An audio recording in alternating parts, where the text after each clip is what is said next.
Hello and welcome to the Back Nine Report. Fred Elevator and I every week pick some topics and talk about it, give you some insights, analysis on them. So, Fred, hi, how are you today? Carlos, I'm great. Beautiful weather. I'm up here in Cadillac. I played golf in Boyne last week. I played in Toledo. I played in here in Cadillac. So I got a lot of golf in last week, and I'm just it's finally summertime up here. It's beautiful, but I'm just really trying to relax and get back to normal after all that herring hacking and gouging going on at the U.S. Open last week. I'm just trying to get my mind wrapped back around stuff. Yeah, I mean, my head hurts just remembering. But anyway, let's talk about that. But before we do that, we have to talk about some breaking news. It has come to be that Jay Monahan will leave his role as PGA Tour Commissioner in early 2026. In the meantime, Brian Rolap, which is a former NFL executive, will become the PGA Tour CEO, which is a new role created to split business operations from governance. Now, we're going to talk as things come out and we learn more. We're going to talk, we may have a show about everything that happened from his health and burnout, the LIV golf fallout, the restructuring of the tour, the player-led governance, all those things. And roll up now that is coming in, what can we expect from him? There's some questions that we have to say, like was Monahan the right man for a traditional PGA tour, but the wrong one for this modern era, and all that stuff. But I think Fred J. Monahan steadied the ship through the LIV storm, but at great personal and political cost. I mean, his exit marks a quiet acknowledgement that the PGA Tour is now a different beast. Burn Roll Up is coming in not just to lead, but to reimagine the product. I think less tradition, more transformation. Well, this guy, I understand he's been with the NFL for over 20 years. He's a marketing guy. And the PGA Tour, I think this signals to me, Carlos, that they see themselves now as a corporation, as a business, rather than just a sports league that needs a commissioner like the NFL or baseball. They want someone who is a business person running this as a business. And these investors that they have want a return on their money. So they've got to do that. They've got shareholders now. They've got investors. So they've got to take care of those guys just like a regular corporation would. So this signals to me, Carlos, that this is what's going on behind the scenes right now. Definitely, and I think that's why they have the rollout coming in. But we'll definitely make a show. I mean, this is we have so much that we can discuss there that will be a whole show for that. So expect that from us very soon. So, but now let's talk about the U.S. Open. And wow, it was incredible. I can't believe all that happened there. We have some questions that we have to answer about, and we're not gonna dive deep into the whole field and all that. We have some questions and we need some answers for. And the first one, Fred, is did JJ Spawn won the US Open or did Burns or Adam Scott give it to him? So to me, JJ Spawn shot a gritty 71 Sunday. I mean, he wasn't flawless, but it was, I would say, I would describe it like controlling chaos. His back nine par saves under pressure were, oh my God. Oh, wow. I mean, nothing to take away from him.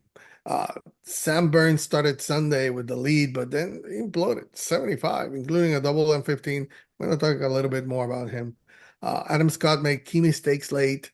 I think that bogey on 17, oh my God, but neither of them really make a charge. So to me, Spawn, I mean, take those two last holes away, and which were amazing, but he won it with poise. But it's fair to say that he was maybe the last man standing. I don't think, not to take away from him. He didn't seize it with birdies, but he really outlasted the field that collapsed around him. And that's a US Open win in its own right. Carlos, to win at Oakmont, you have to hit fairways and you can't three putt.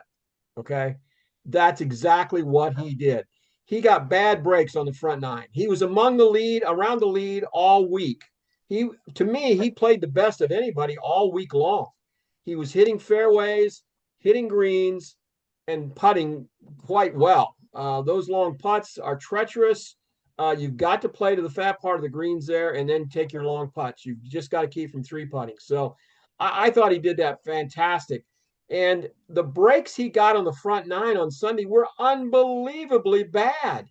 I mean, you hit the stick. If that misses the stick, that shot, it goes behind the flags, backspins. It probably ends up right beside the hole for a tap in birdie, and it hits the stick and rolls 60 yards back off the green.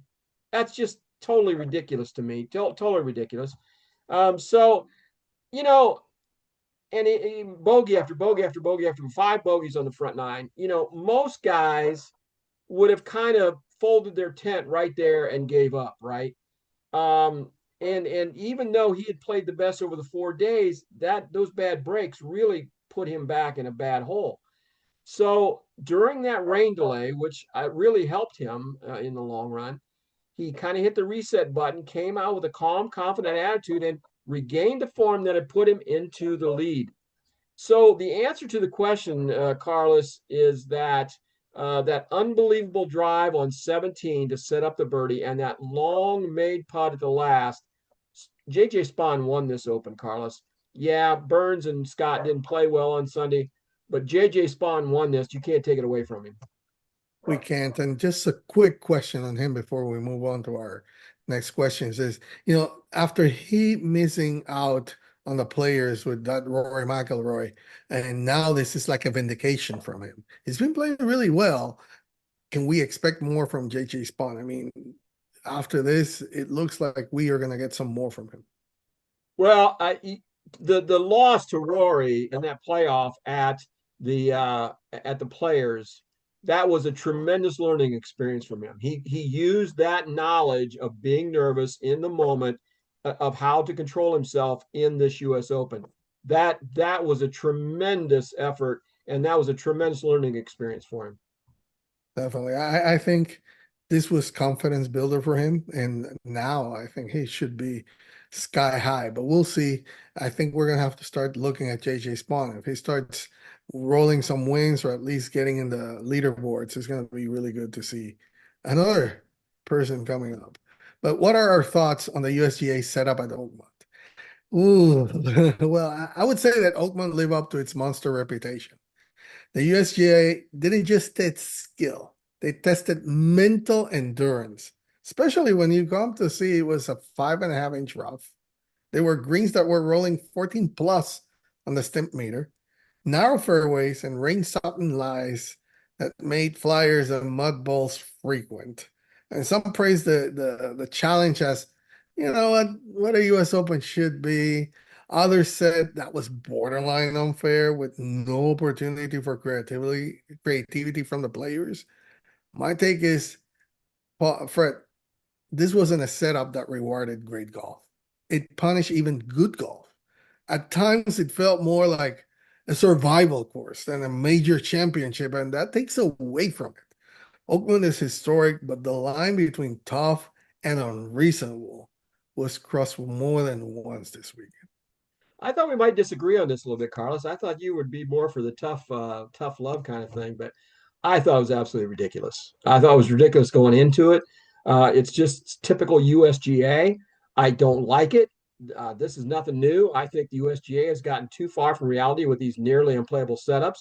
Oakmont is one of the hardest golf courses in the planet, Carlos, to begin with. Okay. It doesn't need 5.5 inch rough to make it a difficult track, to make it a fair test.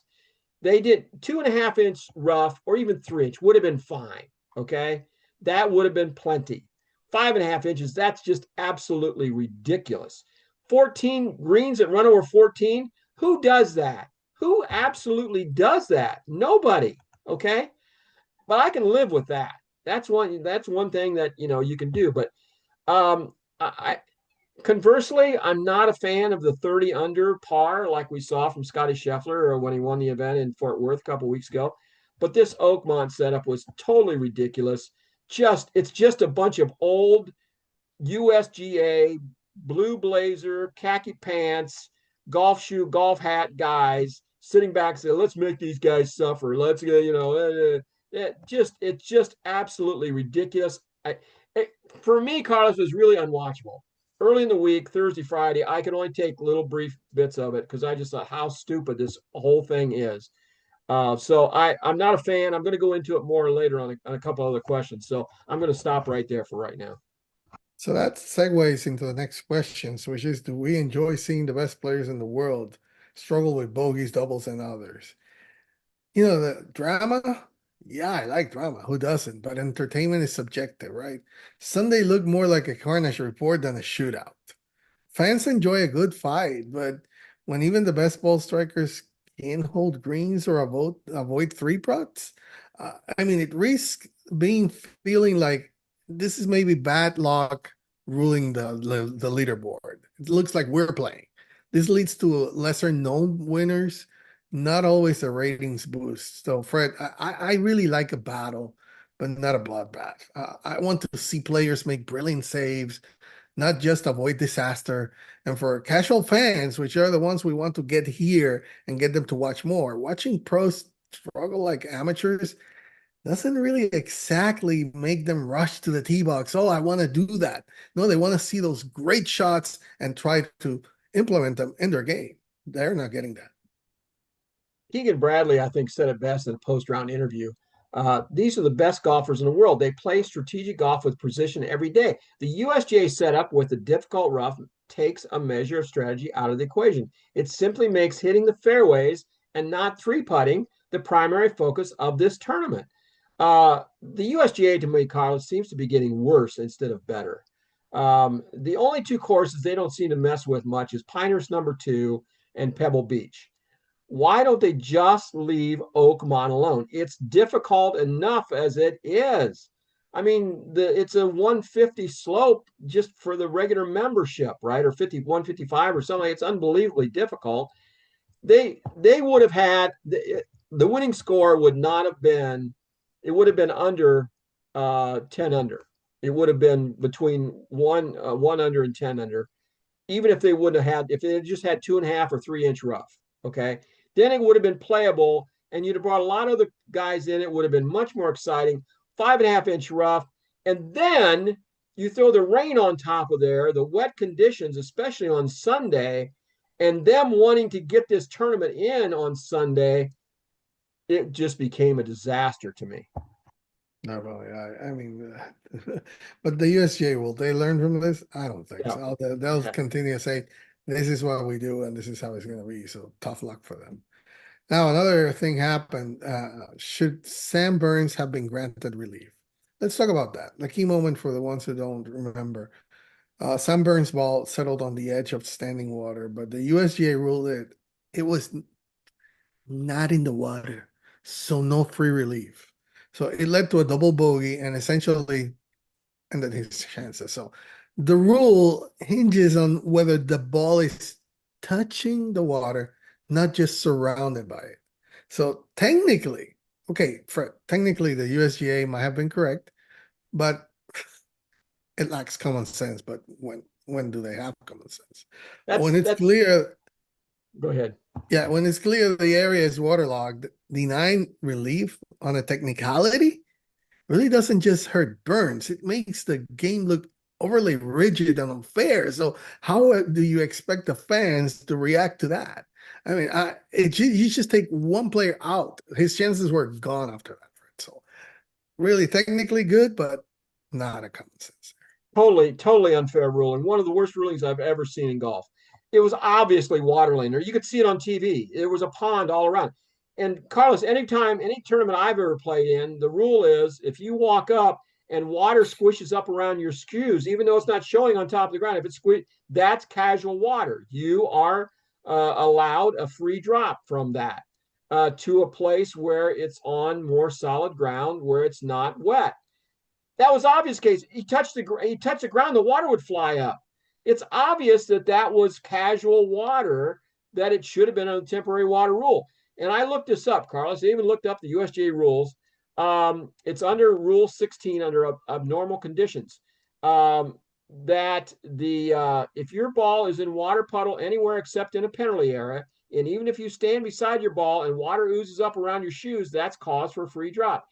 Even on television, even everybody could see that Sam Hunt should have received a free drop from that casual water. He was even in the fairway, for goodness sakes. It's not like he was seeking a ruling from a bad lie in the rough or something like that. No. Um, Now, all that being said, Burns should have handled this situation better. He clearly was upset about not being awarded the drop, asked for a second ruling, got the same answer. He needed to take a deep breath, man up, and get on with his business. It was an unfair ruling, and I'm going to address more of the USGA and the overall ruling on the course condition in the next question because the whole thing should have been called off, probably. So that's the question. Should the USGA have stopped play earlier due to the heavy rains and ponding? Should they have moved the finish to Monday? By the back nine, puddling on the greens was obvious. Spawn, Burns, and other had to wait to pot until the water was drained. Hey, red flag. The USGA was likely pushing hard for a Sunday primetime finish on Father's Day. High ratings, great optics, let's do that. But course conditions were borderline unplayable for championship golf. That's not what we want to see. Fred, they should have stopped it. A U.S. Open shouldn't be decided by who can best handle ponding around the cup. I understand the TV pressure, the sponsors, and all that, but come on, the integrity of the championship should have come first. I want to see the best players having their best game, not just surviving. There's only four of these majors a year. They treated this like a TV show and they just wanted to fill the time slot. Okay. NBC didn't want a Monday playoff. USGA didn't want a Monday playoff. We're going to get this tournament in, by God. We don't care if it's hail, sleet, snow, whatever. We're playing this baby. We're not giving you drops. We're not giving you play it, hit it, play on. Let's go. It's all part of the mental toughness deal. Stupid. That last 2 hours should never have happened on Sunday. Completely unfair to the players. Yes, they're all subject to the same weather conditions, but on that difficult golf course, which was unfair to begin with, it was made even more treacherous from the heavy rain. It should have been called and carry over to a Monday finish, Carlos. That's not what the TV network wanted. That's not what the USGA wanted, but it was totally unfair to the whole field. Completely. So that backs again. I mean, we didn't mention any of the major names. They were never a factor. Only backdoor high finishes. Is this a concern? I mean, let's look at it. Rory McIlroy, Scotty Scheffler, Sander Schauffele, Victor Hovland, they weren't even sniffing contention on Sunday. Instead, we had Spawn, Burns, Scott, and Dietrich on the mix. Yeah, this could feel refreshing to the golf purist, but for fans tuning in to see stars, it's really disappointing. I mean, the Masters had drama, the PGA had dominance, the US Open, they had chaos. That's what I can say. So my take for it to me, I mean, casual fans don't know who JJ Spawn is. They do know who Rory McIlroy is, Scotty, Bruce Koepka. And when those names fade early, it really hurts the engagement. So a major should really elevate the stars, not bury them in rough and rain. You had Scheffler down around T7, Schauffele, Adam Scott, Koepka all ended up T12. Rory was T19 and not in a very good mood.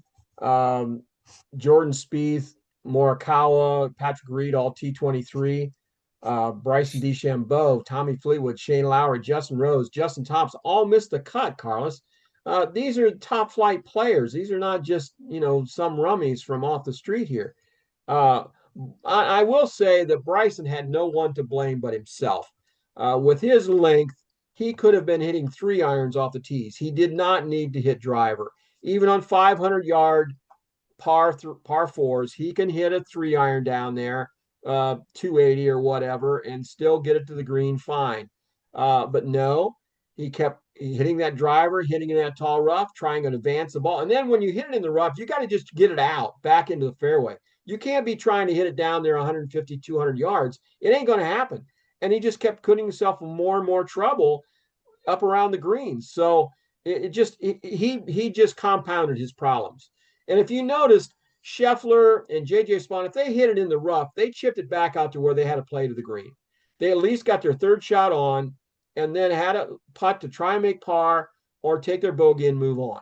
And that's what you had to do. That's what you had to do with this deal. And DeChambeau just didn't play by the rules. He thought he was above all that and could force his way through this, but it didn't happen. He could play a place like Pinehurst and Pebble where there isn't that much rough to begin with. and he can do all that stuff. But boy, at Oakmont, it didn't work out well for him. It didn't. And before we move to our last questions, I have a question, because this caught the attention of the public. It was when Scotty Scheffler was in practice. He seemed to be sparring with his hitting coach. As a PGA, as a teaching pro that you are, uh, Scotty said, and I think and I believe what he was saying. I mean, that relationship goes a long way. I mean, that thing that it happened, I think that's just two people that know each other and have a relationship. No big deal. No, Friends no. talk to each other, and like he was saying, he doesn't have a yes man. He doesn't expect to have that.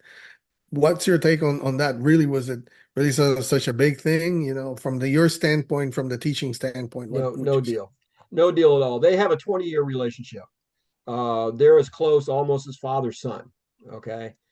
Scotty has complete trust in Randy Smith, complete trust. And Randy would never do anything, tell Scotty something wrong or intentionally give him bad information. And Scotty knows that. Scotty was just frustrated. He was just frustrated the whole situation. Okay. And he just ended up taking it out on Randy. So what happens, Carlos, when you're playing like this? You put so much pressure on yourself to hit a fairway that you don't stay in your normal tree and you're not as relaxed. You short your backswing a little bit. Your timing gets a little bit off. And with Scotty's swing, with all that movement with his feet and stuff, his timing has to be spot on. And we normally see it that way. But he got rattled. Okay. And the USGA, it happened what the USGA wanted to happen. Scotty got rattled and it showed. And that's what it showed on. He wasn't mad at Randy. He was just frustrated with the whole thing. He wasn't swinging the way he wanted to, but it all came back to because the course was so tough. He's trying to guide the ball and not swinging freely. Yeah, and that shows also the competitiveness that we have talked about him. I mean, incredible, uh, and that's how why he was frustrated that way. Now, finally, did the U.S. Open help make golf more appealing to the public? That's a tough call because the Father's Day moment with Spawn and his kids, oh, that was touching, man. That was great. Did you But did you see that he was up at 3 in the morning going to the drugstore to get medicine for his daughter? this is incredible. I mean, and then have to play.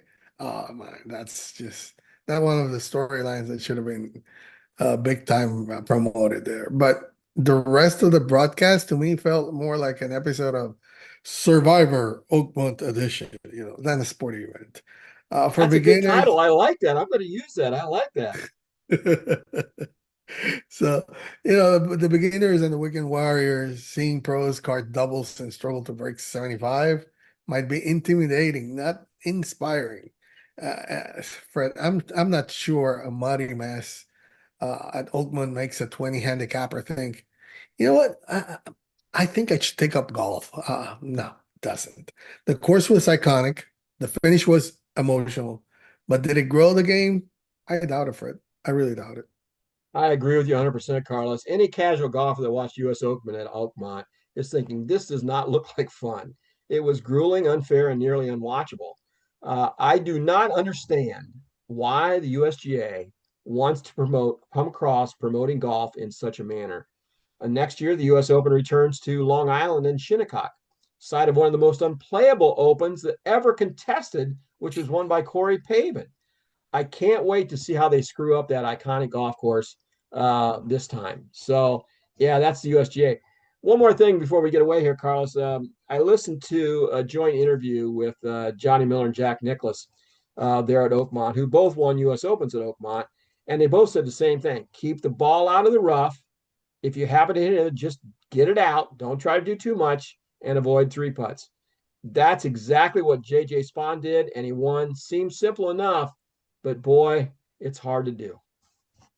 Definitely. So here we are. JJ Spawn survives Oakmont, the stars go dark, and the USGA walks the fine line between the iconic challenge and a questionable spectacle. And while fans debate if they enjoyed the carnage, one thing's clear.